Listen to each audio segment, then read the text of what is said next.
Hello friends, नमस्कार। स्वागत है आप सभी का आपके अपने यूट्यूब चैनल डीएलएड क्लासेस में।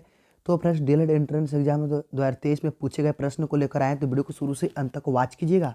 अगर चैनल पे पहली बार विजिट कर रहे हैं तो लाल बटन दबाकर चैनल को सब्सक्राइब करके बेल आइकन घंटे को प्रेस कर दें, ताकि पल पल के वीडियोज़ के नोटिफिकेशन आप सभी को मिल सके। वीडियो को लाइक कीजिएगा एंड दोस्तों को व्हाट्सअप पर स्टडी ग्रुप में ज़्यादा से ज़्यादा शेयर कीजिएगा। इसका पीडीएफ प्राप्त करना चाहते हैं तो लिंक डिस्क्रिप्शन में WhatsApp group and Telegram group को ज्वाइन कर लें, वहाँ से आपको पीडीएफ मिल जाएगा। तो चलिए फ्रेंड्स, आज का वीडियो स्टार्ट करते हैं। अगर आंसर पता हो तो कमेंट बॉक्स में कमेंट कीजिएगा और 3 सेकंड के बाद मिलान कीजिएगा आप कितना सही कर पाते हैं। कमेंट करने से आपको दो फायदे होते हैं, पहला कि आपका टेस्ट होता है, दूसरा आपका रिवाइज हो जाता है। इसलिए जितना ज़्यादा से ज़्यादा हो सके आंसर कमेंट बॉक्स में कमेंट करने की कोशिश ज़रूर कीजिएगा। तो चलिए फ्रेंड्स, आज का वीडियो स्टार्ट करते हैं। तो फ्रेंड्स, आज का पहला प्रश्न है, निम्नलिखित में कौन सा राज्य तेल का सबसे पुराना उत्पादक है? गुजरात, आंध्र प्रदेश, अरुणाचल प्रदेश या असम? चलिए, आंसर पता हो तो फटाफट कमेंट कीजिए। तो फ्रेंड्स, इसका बिल्कुल सही होगा ऑप्शन डी, असम। असम राज्य तेल का सबसे पुराना उत्पादक देश है। राइट आंसर ऑप्शन डी हो जाएगा। साथ ही साथ जो भी एक्स्ट्रा मैं फैक्ट बताऊंगा उसको भी आप लोग साथ साथ में याद रखिएगा। असम भारत का सबसे पुराना तेल उत्पादक राज्य है। डिगबोई, नहरकटिया और मोरन हुगरीजन इस राज्य का महत्वपूर्ण तेल उत्पादक क्षेत्र है। तो इसको भी आप लोग साथ साथ में याद रखिएगा। चलिए, नेक्स्ट क्वेश्चन है, शिव समुद्रम जल प्रपात किस नदी पर स्थित है? कावेरी, गोदावरी, कृष्णा या तापी? चलिए, आंसर पता हो तो फटाफट कमेंट कीजिए। तो फ्रेंड्स, इसका बिल्कुल सही जगह ऑप्शन ए, कावेरी। शिव समुद्रम जलप्रपात कर्नाटक में कावेरी नदी पर स्थित है। इस जलप्रपात से बिजली उत्पादन किया जा रहा है। राइट आंसर ऑप्शन ए हो जाएगा। नेक्स्ट क्वेश्चन है, लोकतंत्र में कल्याणकारी राज्य की संकल्पना संविधान के किस भाग से ली गई है? भाग 1, भाग 4, भाग 3 या भाग 2? चलिए, आंसर पता हो तो फटाफट कमेंट कीजिए।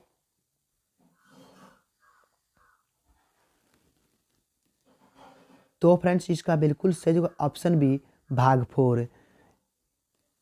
भारतीय लोकतंत्र में कल्याणकारी राज्य की संकल्पना संविधान के भाग 4 में वर्णित राज्य के नीति निर्देशक तत्वों से ली गई है। कल्याणकारी राज्य का उद्देश्य सामाजिक और आर्थिक लोकतंत्र की स्थापना करना है। राइट आंसर ऑप्शन बी हो जाएगा। नेक्स्ट क्वेश्चन है, बागमती परियोजना बिहार के किस जिले में स्थित है? गया, दरभंगा, रोहतास या सीतामढ़ी? चलिए, आंसर पता हो तो फटाफट कमेंट कीजिए। तो फ्रेंड्स, इसका बिल्कुल सही जगह ऑप्शन डी, सीतामढ़ी। बागमती परियोजना बिहार के सीतामढ़ी जिले में स्थित है। राइट आंसर ऑप्शन डी हो जाएगा। नेक्स्ट क्वेश्चन फ्रेंड्स, विश्व की कितनी प्रतिशत जनसंख्या भारत में निवास करती है? 17.5, 20%, 18% या 15%? चलिए, आंसर पता हो तो फटाफट कमेंट कीजिए। तो फ्रेंड्स, इसका बिल्कुल सही ऑप्शन है 17.5%। विश्व की 17.5% जनसंख्या भारत में निवास करती है। जनसंख्या की दृष्टि से भारत विश्व में चीन के बाद दूसरा सबसे अधिक जनसंख्या वाला देश है। याद रखिएगा, जनसंख्या की दृष्टि से भारत विश्व में चीन के बाद दूसरा सबसे अधिक जनसंख्या वाला देश है। तो फ्रेंड्स, इसका राइट आंसर ऑप्शन ये हो जाएगा 17.5%। नेक्स्ट क्वेश्चन है, निम्नलिखित में कौन सा अधिकार भारत में मौलिक अधिकार नहीं है? धार्मिक स्वतंत्रता का अधिकार, संपत्ति का अधिकार, समानता का अधिकार या स्वतंत्रता का अधिकार? चलिए, आंसर पता हो तो फटाफट कमेंट कीजिए। तो फ्रेंड्स, इसका बिल्कुल सही जवाब ऑप्शन बी, संपत्ति का अधिकार। इन चारों में से संपत्ति का अधिकार भारत में मौलिक अधिकार नहीं है। राइट आंसर ऑप्शन बी हो जाएगा। बाकी जो है, धार्मिक स्वतंत्रता का अधिकार, समानता का अधिकार, स्वतंत्रता का अधिकार, ये मौलिक अधिकार है। तो राइट आंसर ऑप्शन इसका बी हो जाएगा। चलिए, नेक्स्ट क्वेश्चन है, प्रथम विश्व युद्ध की समाप्ति के बाद किसके द्वारा यूरोप की अर्थव्यवस्था को पुनर्जीवित करने का प्रयास किया गया? फ्रांस, अमेरिका, रूस या जर्मनी? चलिए, आंसर पता हो तो फटाफट कमेंट कीजिए। तो फ्रेंड्स इसका बिल्कुल सही जवाब होगा ऑप्शन बी अमेरिका। प्रथम विश्व युद्ध की समाप्ति के बाद अमेरिका द्वारा यूरोप की अर्थव्यवस्था को पुनर्जीवित करने का प्रयास किया गया था। राइट आंसर ऑप्शन बी हो जाएगा। नेक्स्ट क्वेश्चन है, भारत में खाद्यान्न उत्पादन की खरीद, वितरण और भंडारण के लिए कौन सी एजेंसी जिम्मेदार है? नेफेड, भारतीय खाद्य निगम, टाइफेड या कृषि मंत्रालय? चलिए आंसर पता हो तो फटाफट कमेंट कीजिए। चलिए आंसर पता हो तो फटाफट कमेंट कीजिए। तो फ्रेंड्स इसका बिल्कुल सही जवाब ऑप्शन बी भारतीय खाद्यान्न निगम। भारत में खाद्यान्न उत्पादन की खरीद, वितरण और भंडारण के लिए भारतीय खाद्य निगम एजेंसी जिम्मेदार है। राइट आंसर ऑप्शन बी हो जाएगा। नेक्स्ट क्वेश्चन है, निम्नलिखित में कौन सा राष्ट्र कभी भी राष्ट्रसंघ का सदस्य नहीं था?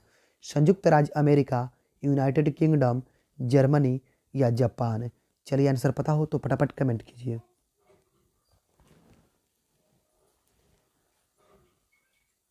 तो फ्रेंड्स इसका बिल्कुल सही जवाब ऑप्शन है संयुक्त राज्य अमेरिका राष्ट्र कभी भी राष्ट्रसंघ का सदस्य नहीं था।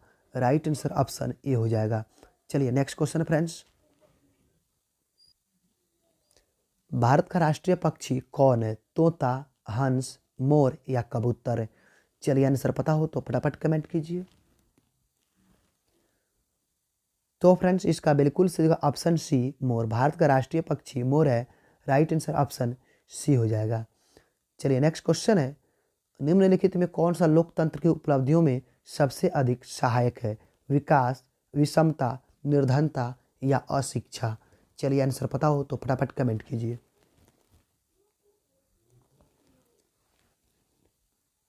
तो फ्रेंड्स इसका बिल्कुल सही जवाब ऑप्शन ए विकास। विकास लोकतंत्र की उपलब्धियों में सबसे अधिक सहायक है। स्वतंत्रता के पहले भारत एक पिछड़ा राष्ट्र था, इसलिए संविधान निर्माताओं ने देश के विकास के लिए लोकतांत्रिक शासन व्यवस्था का सबसे उपयुक्त माना है, जिसमें सभी के विकास को ध्यान में रखा गया। तो राइट आंसर ऑप्शन ये हो जाएगा विकास। नेक्स्ट क्वेश्चन है, निम्नलिखित में कौन सा देश चावल का सबसे प्रमुख उत्पादक है? मिस्र, पाकिस्तान, मलेशिया या चीन?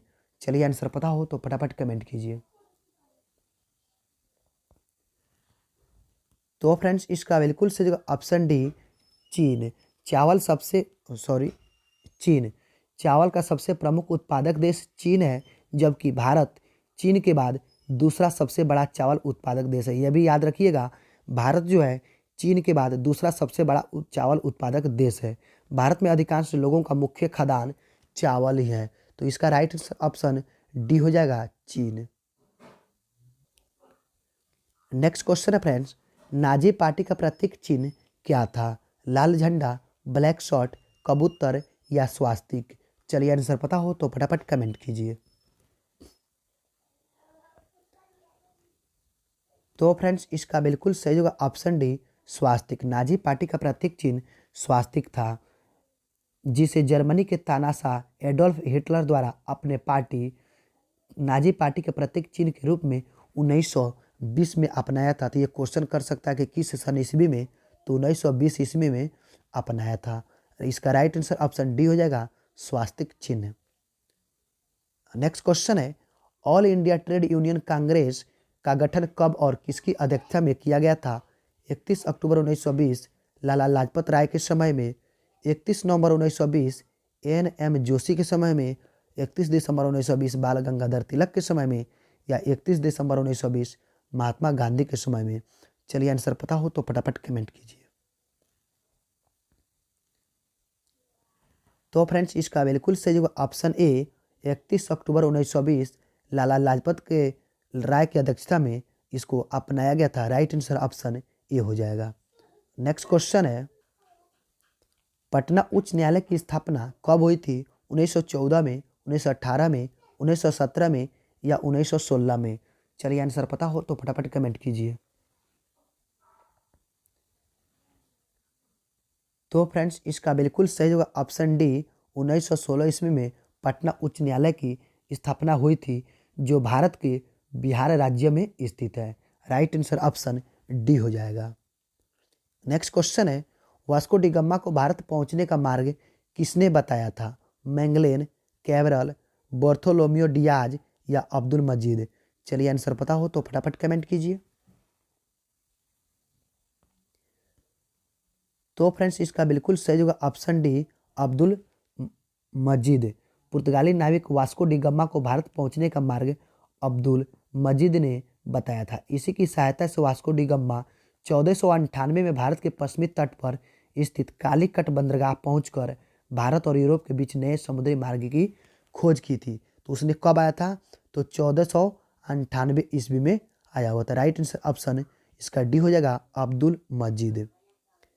नेक्स्ट क्वेश्चन फ्रेंड्स, बिहार विधानसभा में कितने निर्वाचन क्षेत्र हैं? 243, 241, 242 या 245?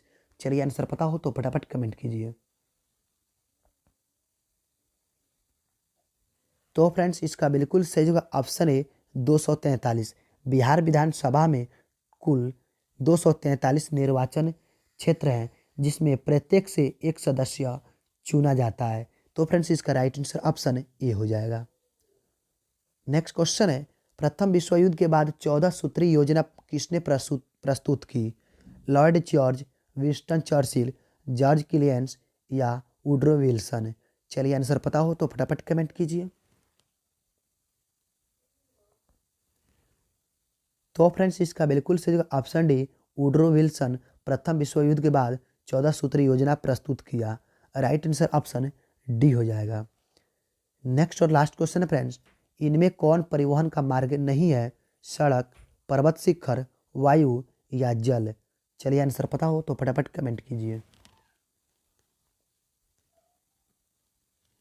तो फ्रेंड्स इसका बिल्कुल सही ऑप्शन बी, पर्वत शिखर इसमें से परिवहन का मार्ग नहीं है। राइट आंसर ऑप्शन बी हो जाएगा।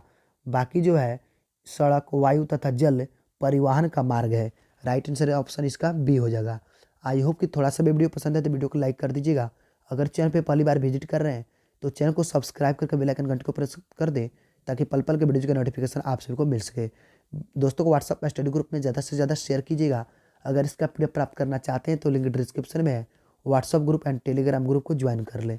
आज के वीडियो में बस इतना ही। धन्यवाद।